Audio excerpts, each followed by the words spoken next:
నటి శ్రీరెడ్డి పోలీసుల విచారణకు హాజరయ్యారు. విజయనగరం జిల్లా పూసపాటిరేగ పిఎస్ కు వచ్చారామె. చంద్రబాబు, లోకేష్, పవన్ కళ్యాణ్ పై అసభ్యకర పోస్టులు పెట్టారంటూ శ్రీరెడ్డిపై ఫిర్యాదు నమోదైంది. నోటి దొరతో ఇష్టం వచ్చినట్టు మాట్లాడాను సార్, మనసులో పెట్టుకోకండి సార్, క్షమించేసేయండి.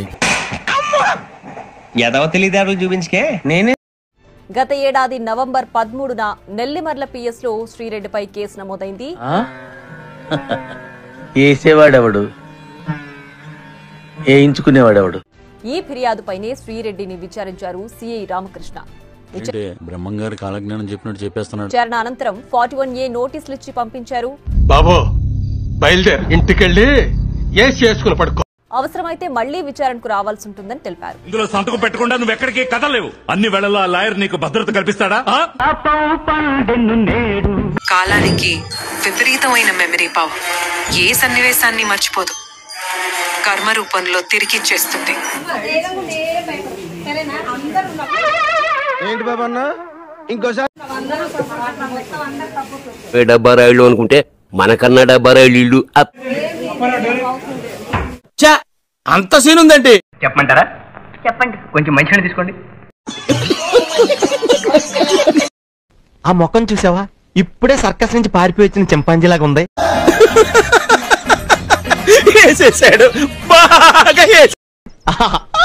కంచరగాడిది లాంటి ముక్కు, గుడ్ల గోప లాంటి కళ్ళు. 2024 కొంతారు రత్న కుమార్ గారు కంప్లైంట్ ఇవ్వడం జరిగింది.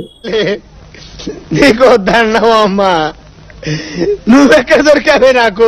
సీఎం గారు అదేవిధంగా డిప్యూటీ సీఎం గారు అనుచిత వ్యాఖ్యలు గతంలో చేశారని చెప్పి ఈశ్వరుడు నోరిచ్చాడు కదా అని చెప్పి ఇష్టం వచ్చినట్టు వాగేయడమే సోషల్ మీడియా ప్లాట్ఫామ్స్. సో దాని మీద కేసును నమోదు చేయడం జరిగింది.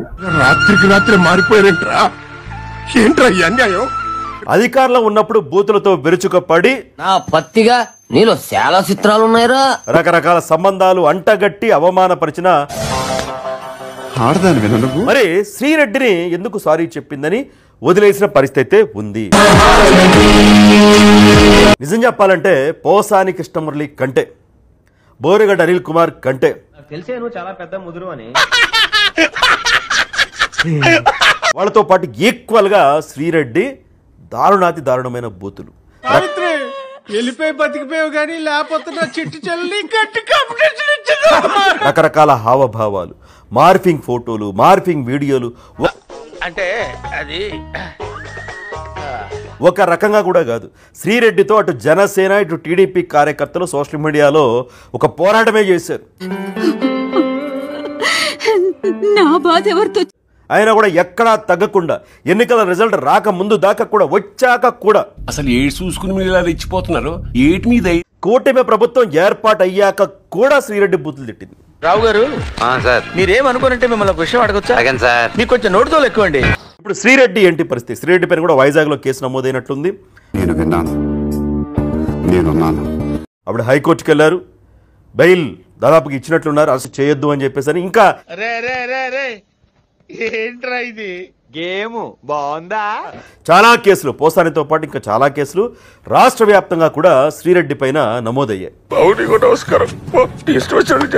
సారీ చెప్తే వదిలేస్తారా? 5 నెలల క్రితం ఒక లేఖ లోకేష్ గారికి విడుదల చేశారు శ్రీరెడ్డి. చూసాను. అలాగే జగన్మోహన్ రెడ్డి గారికి, భారతిరెడ్డి గారికి కూడా ఒక లేఖ విడుదల చేశారు. లోకేష్ గారికి విడుదల చేసిన లేఖలో చాలా బిస్కెట్లు వేశారు లోకేష్ గారికి. ఏమని? దీని వెనకాల ఏదో అన్నయ్య, ఏ రోజు కూడా లోకేష్ గారిని అన్నయ్య అన్న పాపాన బోల. ఇవే తగ్గించుకుంటే మంచి. ఆయన ఎన్ని బూతులు తిట్టిందో, ఎన్ని రకాల బిరుదులు పాపం ఆయనకి ఇచ్చిందో లోకేష్ గారికి. అలాంటిది అన్నయ్య సడన్ గా గుర్తొచ్చాడు. ఇవన్నీ వినడానికి బాగుంటాయి కానీ ప్రాక్టికల్ గా వర్కౌట్ అవ్వవు. చూశాను. అంటే రెడ్ బుక్ గుర్తొచ్చింది, అన్నయ్య గుర్తొచ్చేసాడు. అంత గిఫ్ట్ మనకు వద్దే కానీ దాంట్లో పడిపోతారు బుట్టలో అని ఒక అతి తెలివి ఎదవ ఐడియా. ఇదంతా నీ ట్రైనింగే కదరా? నాకు ఆయనకి అసలు సంబంధం వచ్చాం. నేను చూడటం కాదండి, మీరు చెయ్యాలంతే.